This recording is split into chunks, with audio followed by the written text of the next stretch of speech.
Captain Baker, thank you for taking an interview with Tango 6 blog. I appreciate it because it's hot and you're like sweating and everything. My pleasure. You're a bomb pilot. Yes. Let's get right to the point. You fly over Mach 1, you fly low. Yes. That's probably the most intensive, most interesting bomber usage. So can you describe me how is it to fly that low, that fast? It's definitely a good feeling. The engines are actually designed for that. We are a bomber, but we're not a super high altitude platform. So the jet actually for being a heavy aircraft actually handles very smoothly and very fluidly down in the low altitude environment. Realistically, your top speed at low level is what? Generally, as a rule of thumb, we'll employ at about 540 knots ground speed when we're down low. That's in kilometers, excuse me? That is miles per hour, and I'm not very good at math, so I can't do a kilometer. So that's above Mach 1, right? No, usually it's pretty much down low will be about 0.9 Mach. 0.9? Yes. Yeah. So you're relying on sensors scanning the ground visually, or you do it visually? We do it both, but we also have what's called a terrain following radar, and that will allow us to fly as low as 200 feet, and it'll scan for obstacles, for towers, for terrain. And if the jet detects, or if our terrain following radar will detect something that's going to obstruct our flight path, it'll automatically fly the jet up for us to keep us safe. Yeah, and because the B-1 was designed for the Cold War penetrator role, whatever, how has it adapted to the modern pinpoint accuracy, real-time targeting? Basically, as you know, it was designed as a nuclear bomber first. It went through a conventional weapons upgrade during the mid-90s, so it's no longer nuclear capable. And basically, with the acquisition of GPS, we can now employ joint direct attack munitions, and which is very basically every weapon we carry nowadays is a smart weapon. So accuracy within about 30 feet with GPS lock on.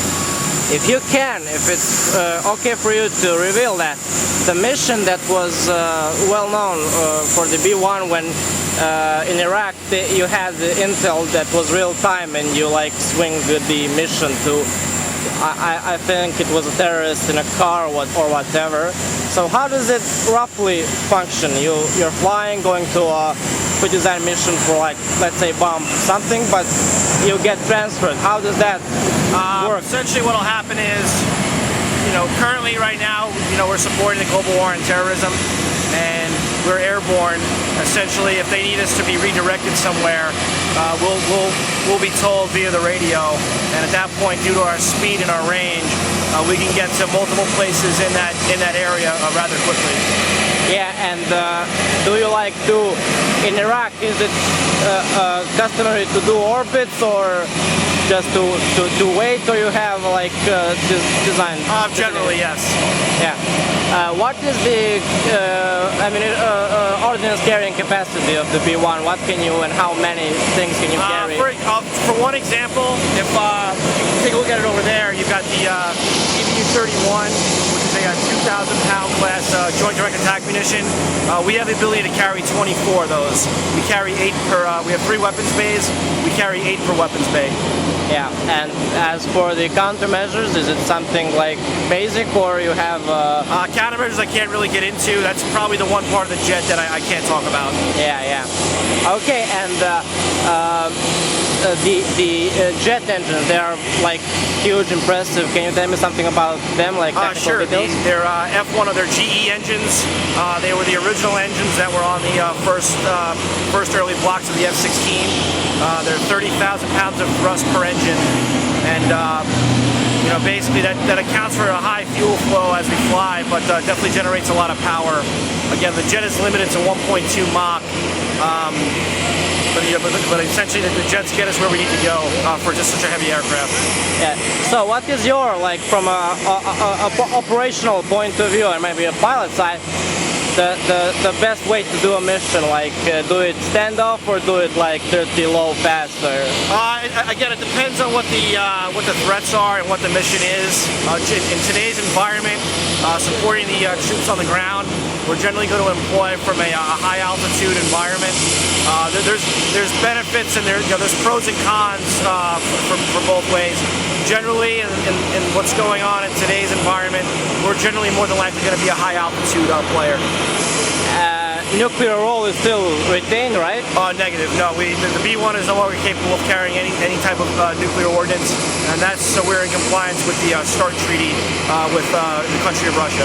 So not even to be like reactivated, reinstated in emergency. Yeah, so like you removed all the wiring and whatever. Exactly. And we no longer have any functional capability to carry any sort of nuclear ordnance. Okay. And tell me, the bone, is it like the buff, like the sense or something, or? Yeah, bone. I mean, if you basically take the letter B and then the 1, but spell out the word 1. B1. Yeah. And that's technically the official name is the Lancer, but for us who fly it, for the guys on the ground, we go with the bone. So, can you tell me something, if it's okay for you to speak about your operational experience? Do you have any? Or? I do. I've been deployed twice in support of Operation Iraqi Freedom and Enduring Freedom. Again, providing close air support to the men and women on the ground. If my memory serves me correct, the B-1 was first in Afghanistan, or the B-2? I honestly don't know the answer. I know that both of them were there. Whoever was first, though, I'm really not clear on. As far as the pure technical pilot thing, how is it to fly? Have you ever flown any other bomber? Like? No, I haven't. Basically, this is the only operational aircraft I've ever flown. Going through training, I just flew trainer aircraft. But yeah, it is a complex system. It took me about 8 or 9 months to graduate from the initial qualifications course. But like anything else, you do it long enough and it gets a little bit easier as time goes on. I forgot, in the Air Force, you choose your own equipment you want to fly, or you're assigned to it? Generally, for me in particular, the training pipeline that I went through a joint training pipeline with the Navy, and I knew that upon graduation I would either be flying a B-1 or an F-15, and just so it happens there was enough B-1s that I was able to fly B-1s. But you still want to go to jets, or? I'm sorry? You still want to go to jets, or? Oh no, I'm happy where I'm at. Yeah? I'm very happy the way it worked out. Yeah. Why isn't the B-1 on air shows? Is it like too expensive or unnecessary to display it, or was it? It's definitely it definitely takes a lot more coordination to get a heavier asset in theater or to international air shows. And again, we'd like to get it out in the public eye more, but the needs of the Air Force are going to dictate when we can send them, and it is a very maintenance and heavy aircraft. Our maintainers, I think, are the best in the world, but again, if there's going to be a choice between supporting real-world operations or coming to an international air show, obviously real-world operations are going to take precedence.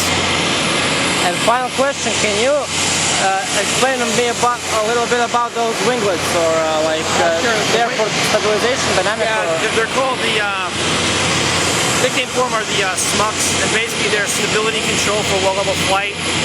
Low-level flight is very turbulent with the airflow, and basically what they do is they act as stabilizers, and they will actually fluctuate in low-level flight, making the low-level flight that much more smoother.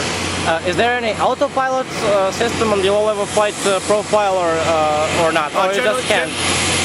Generally, pilots will be hands-on low-level flight, but again, we do have our terrain following capability that I explained earlier, which acts kind of as an autopilot in that if it detects terrain that the jet will be able to climb over, it'll automatically initiate a fly-up to escape from the low-level region.